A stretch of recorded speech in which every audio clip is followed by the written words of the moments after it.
是一个瞎了眼的傻子，却是情报界不可多得的天才。最大的领导亲自上门，他却为了睡个好觉，让领导白等一下午。可领导非但没生气，还亲自给他点烟，甚至一听他想要老婆，立马就给他安排。而这全因他有一双堪比10万敌军的耳朵。然而，也正是这双能够听风的耳朵，最终却将他推向万劫不复的深渊。这部2006年的谍战剧不同以往，它更像一部天才的封神史，也是一曲英雄的悲歌。今天就带大家走进豆瓣 9.0 高分的暗算3部曲中的听风。故事的开端，我党代号701的特别情报处就遭到了毁灭性的打击。原本在监听的108个敌军电台，在短短几分钟内全部集体静默。这是什么概念？这意味着我们多年积攒的资料、经验、技术，一瞬间全部作废，就像一本你背得滚瓜烂熟的字典突然变成了白纸。敌方一次有预谋的无线电静默，让我方成了战场上的瞎子和聋子。上级直接下了死命令，3个月内必须找回全部电台，行动代号深海突围。于是铁院长从全国各地招揽人才，组织了一帮靠耳朵吃饭的专家。可结果呢？108部电台，2000多套频率，这帮专家累死累活，1个星期才找到了一个。按照这个效率，等我们找齐，估计仗也差不多打完了。铁院长急得像热锅上的蚂蚁。就在所有人一筹莫展之际，招人小组的副组长六哥提出了一个大胆到近乎疯狂的想法，去民间找那些身怀绝技的奇人异士，死马当活马医，总比坐着等死好。就这样，他不远千里找到了阿炳，一个偏僻小镇里瞎了眼的傻子。可他刚见到阿炳，心就凉了半截。眼前这个男人就是个脏兮兮的瞎子，坐在地上只会傻乐，这哪里像奇才，怎么看都更像乞丐。六哥知道自己是在赌命，这要是带个真傻子回去，那铁院长能把他的皮扒了。他必须先验货，于是他递给阿炳2块手表，你听一听，哪一只快？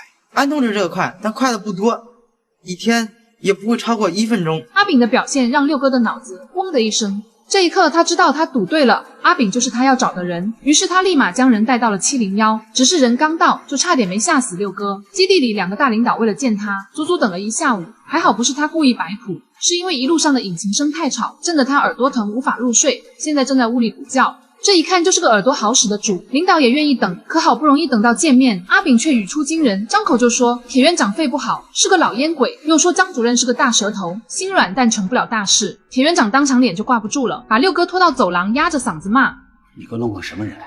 简直一个神经病吧！都怪我提醒过他，要在领导面前露一手，表现一下超凡的听力。这不，怎么说呢？有时候他就像台机器，一旦你给他指令，他就……什么机器？要是机器，也是个破机器。可他的耳朵是真好。六哥是哑巴吃黄连，一个劲儿的解释。而接下来阿炳展示出来的天赋，就连铁院长都忍不住兴奋起来，因为他只是动了动耳朵，就断定屋外正在打闹的2条狗是一对母女，大的5、6岁，小的还不到1岁。铁院长立马来了兴趣，赶紧向管理后勤的老周确认，可老周却表示只对了一半，大的猜对了，可小的却是公的。这话一出，阿炳的傻劲儿上来了，表示不可能，自己的耳朵不会错。眼看阿炳要失控，六哥赶紧出声安慰。铁院长看这架势也明白了，不管对错，得先给阿炳道歉。老周没办法，只好改口，说是自己看错了。等把阿炳哄走，老周还一脸不服。可等几人走出院子，老周却直呼不可能。他说对了，这小母狗不是我们招待所的，什么时候跑这儿来了？那是只小母狗？对，也是这只狗生的？是啊，生了2崽，一公一母，公的我们留下了，那母的在食堂那边喂着呢。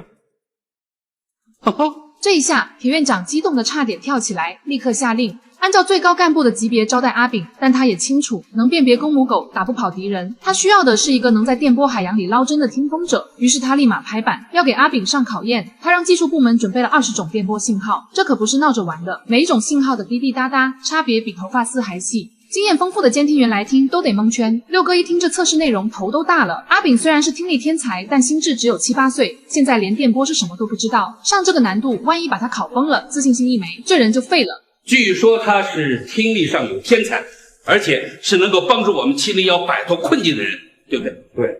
现在当务之急，就马上看他是不是听力上有天才，能不能为我所用。如果是这样，他就应该不怕测试；如果怕测试，那他就不是了。铁院长的话让六哥无法反驳，而六哥根本没意识到天才的出场设置就和普通人不一样。他这种担心就跟咱们担心首富今天中午吃不吃得起盒饭一样，纯属多余。为了让阿炳能够通过考验，六哥只能给阿炳临时抱佛脚。他先是拿出收音机给阿炳介绍什么是电波，之后又问阿炳，如果找20个口音差不多的人跟你说话，能不能分清他们对应的号码？阿炳笑着说，这跟喝水一样简单。六哥这才稍稍放了心。很快测试房间里所有人都屏住了呼吸，只有磁带里发出的滴滴答答声。每听完一个信号，六哥都会提醒阿炳这是几号，他需要记住这20种声音，然后在随机播放中准确判断出对应的号码。为什么要这么考？因为他们必须知道阿炳这双神耳到底能不能分辨电波，辨别狗叫，听出手表，那都是模拟考。而真正的高考就是要在成千上万个几乎一模一样的电波噪音里精准地把敌人揪出来。这20个信号就是高考的模拟题。这不光是考听力，更是考他的记忆力、分辨力。如果连这20个都分不清，那把他扔到机器前面，他会瞬间被电波的大海淹死。而701可赌不起这一把。此时六哥的心也悬到了嗓子眼，他生怕阿炳突然掀桌子说不玩了。时间1分1秒过去，阿炳听了至少10个电波声。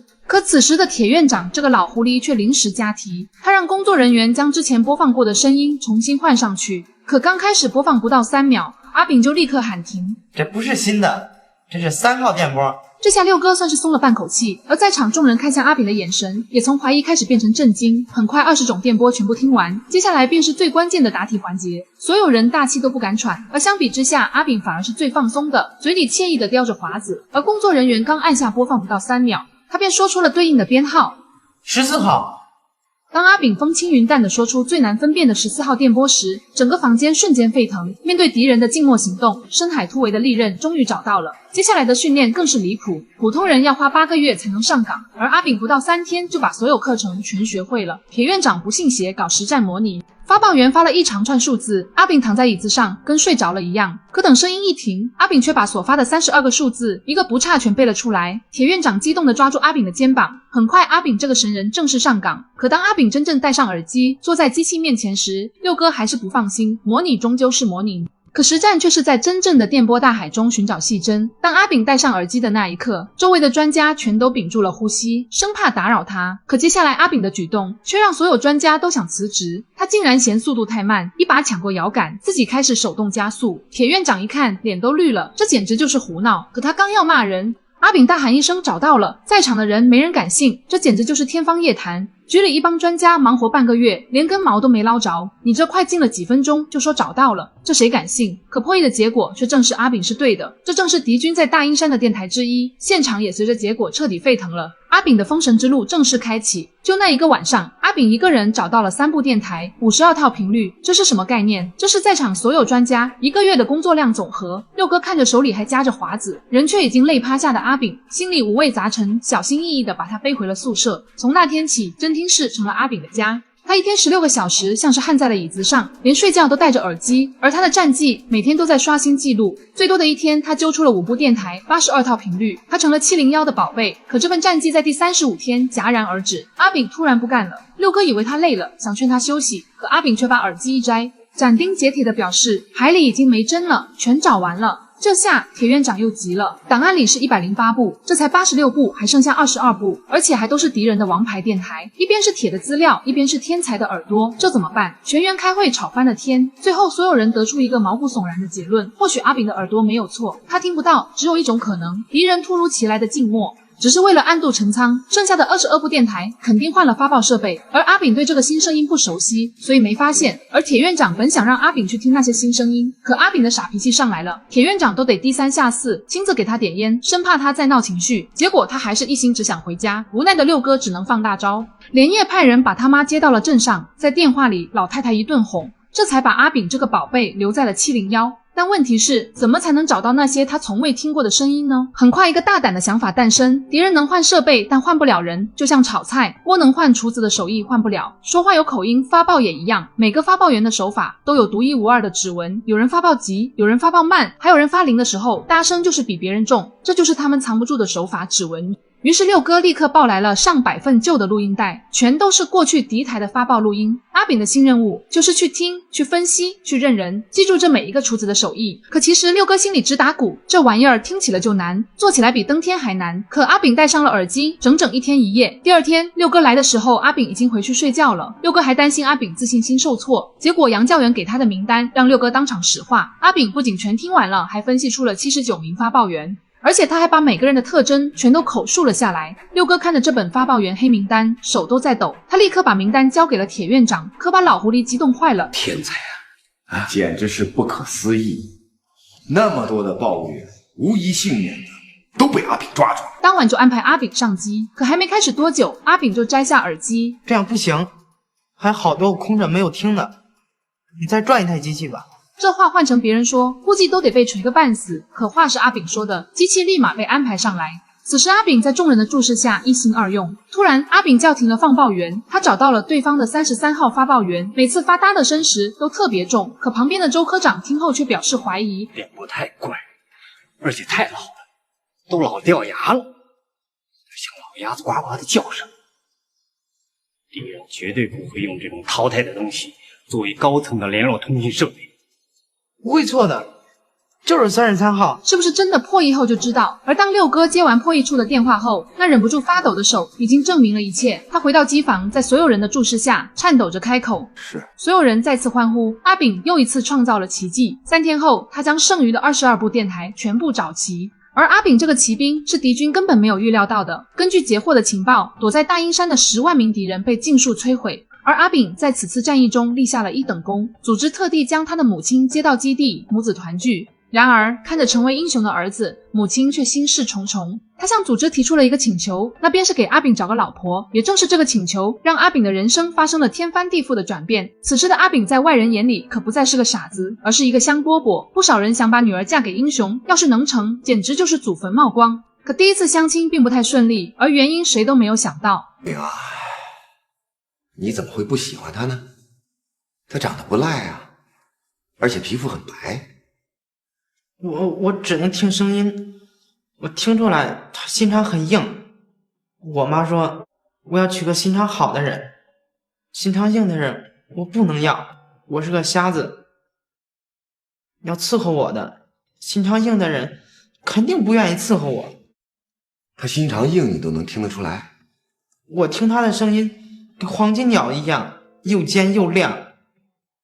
安同志，这种声音的人心肠都硬。这让六哥不得不佩服，阿炳的耳朵竟然连人的心肠好坏都听得出来。其实阿炳心里早就有白月光了，而那人正是杨教员。不巧的是，人家杨教员早就心有所属，而且今天刚好结婚，还特地给阿炳发了请帖。婚礼当晚，所有人都在狂欢，只有阿炳一个人坐在角落。在他那个7、8岁的世界里，就好像他最心爱的玩具被人抢走了。他哭着跑了出去，可刚跑到门口，就一头栽倒在地。大家7手8脚把他送到医院，还好只是急性阑尾炎，并没有生命危险。可谁都没想到，就是这次情商加病痛的住院，让他遇到了那个命中注定的女人，负责看护他的护士小芳。而六哥在和他聊天时，也敏锐地发现，这个小芳看阿炳的眼神带着一丝崇拜和爱慕。六哥心里一动，于是他私下找到了小芳，这才知道小芳的哥哥也是701的人，为了保护701牺牲了。而哥哥一直是他心中的英雄，也让他有英雄情节。而阿炳是701的现任英雄，阿炳的傻在小芳看来反而是一种纯洁，一种安全感，也让他对阿炳有一种莫名的好感。